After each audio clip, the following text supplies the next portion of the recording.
Assalamualaikum warahmatullahi wabarakatuh. Saya Fauzan bin Matahir. Pada hari ini saya akan bentangkan tentang kesalahan akidah dalam filem Nujum Empat Belalang. Ini sedikit pengenalan yang mana filem ni berunsur komedi pada tahun 1959. Diarahkan dilakukan oleh Tan Sri P. Ramlee.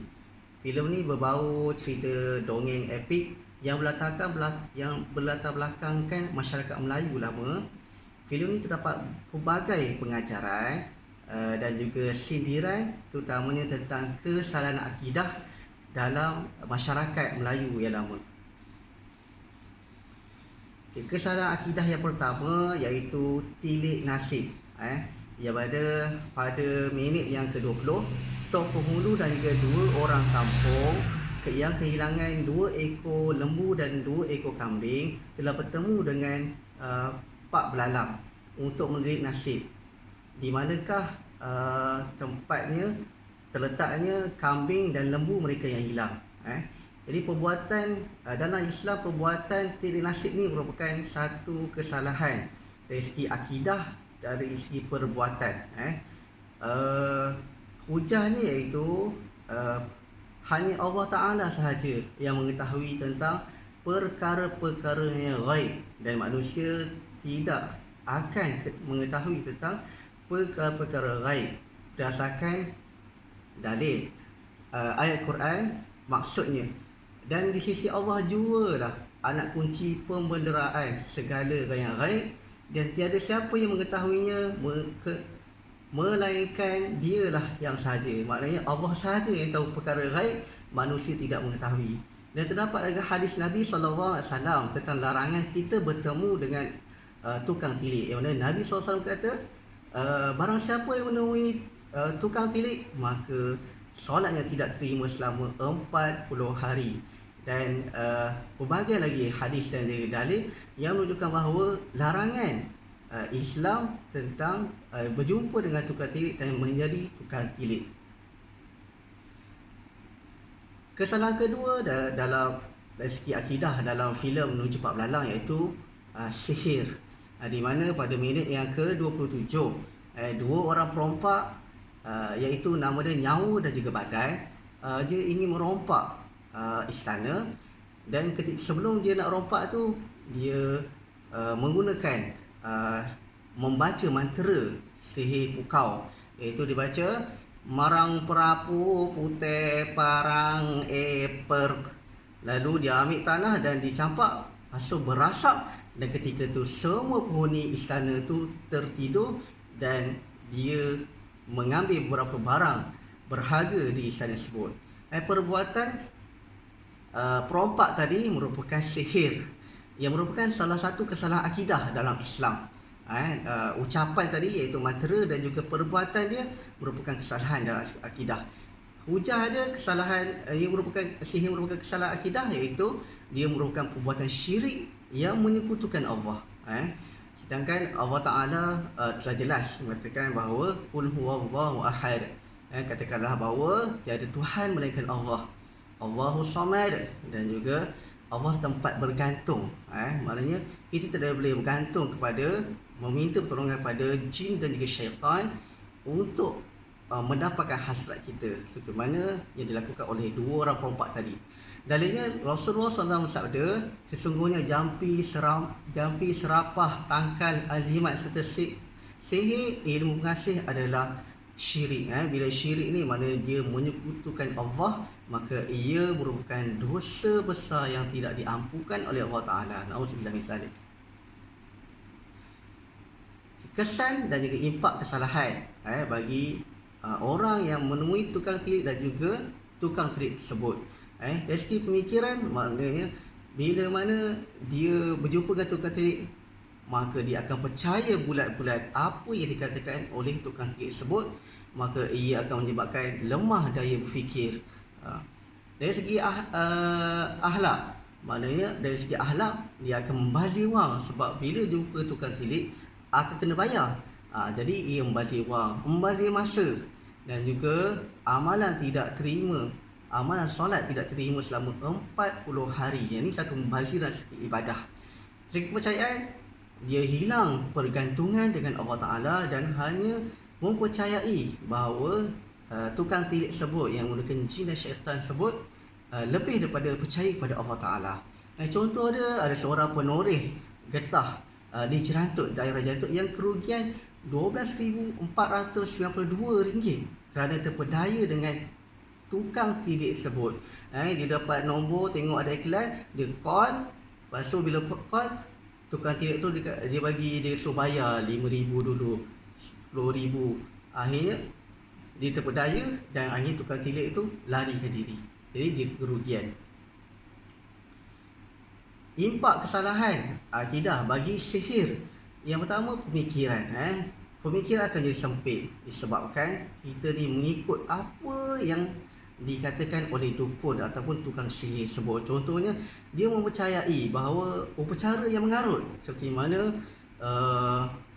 ayam golek, ayam panggang diletakkan di atas bukit, menggunakan darah dan juga najis untuk upacara sihir, menyembelih haiwan tanpa baca bismillah, maka ia merupakan satu upacara yang tidak relevan dan juga tidak yang mengarut.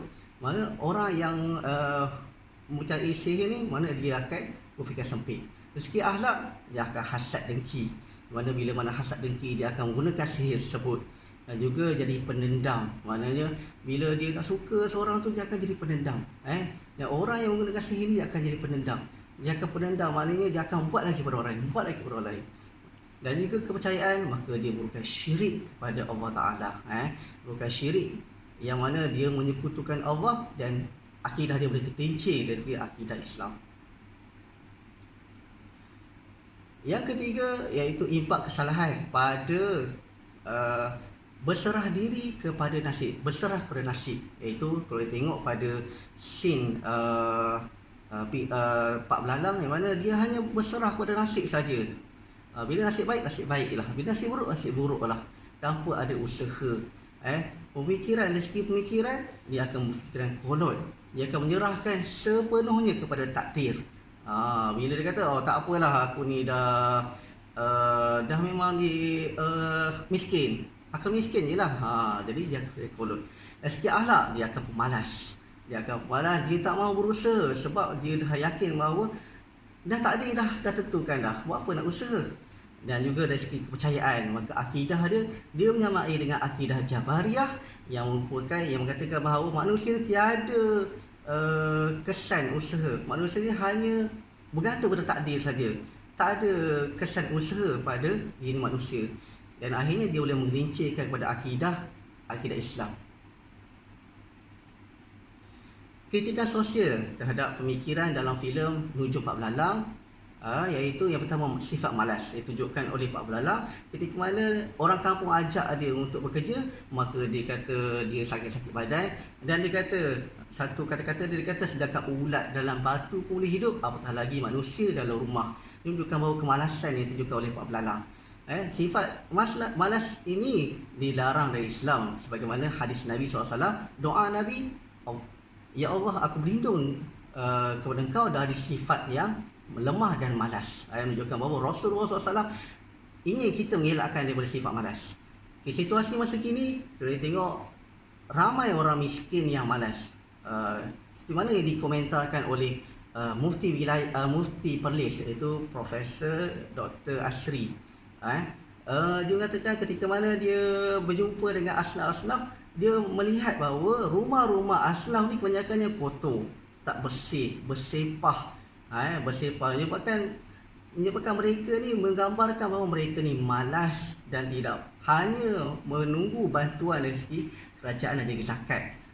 Ada juga satu kes di Kulim, yang mana 5 beranak duduk dalam sampah. Rumah dia dipenuhi dengan sampah, penuh dengan sampah sarap dan juga baju pinggan tak dibasuh, dan sehingga JKM terpaksa datang ke rumah dia untuk bersihkan. Allahu Akbar. Dan juga terdapat golongan seperti gelendangan, pengemis, pelacur yang menggunakan alasan mereka ini pada asalnya mereka ni punya tubuh yang sihat untuk bekerja yang halal, tetapi mereka tidak menggunakan dan menggunakan alasan-alasan yang tidak muhasabah untuk menjadi gelendangan, pengemis dan juga pelacur.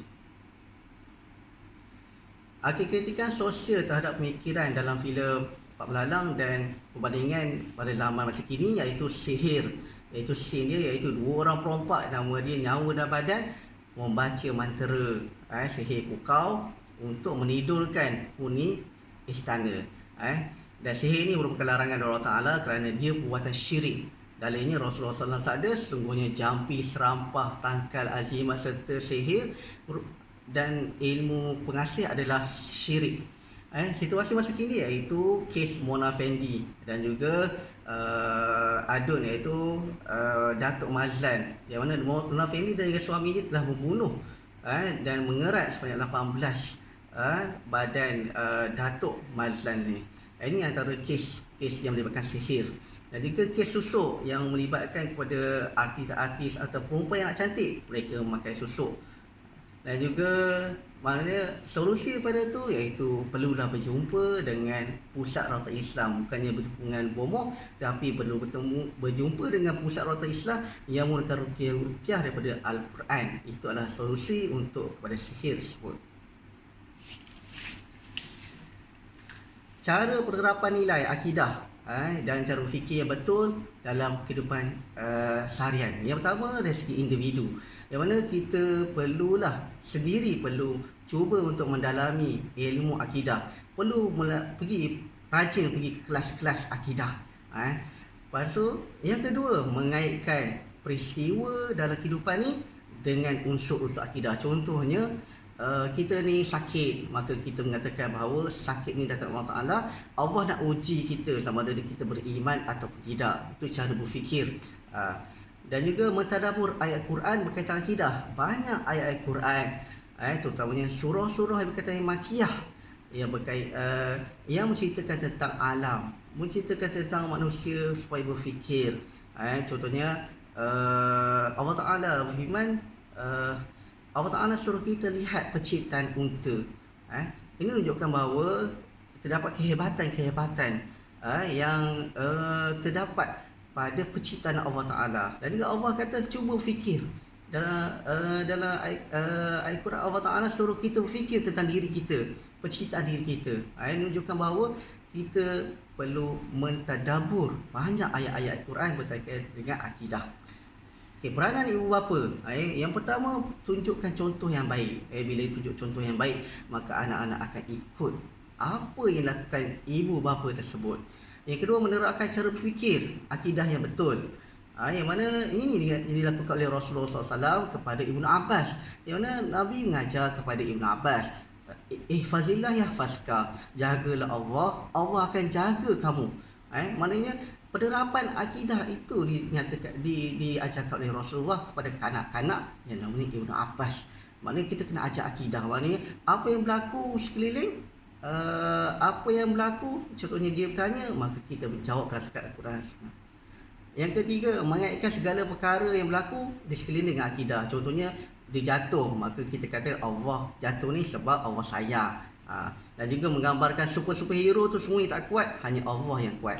Kerajaan menguatkuasakan undang-undang berkaitan dengan kesalahan akidah. Yang mana kesalahan akidah dia banyak, maka sebabkan kita negara Islam, maka kita perlu menguatkuasakan kesalahan akidah.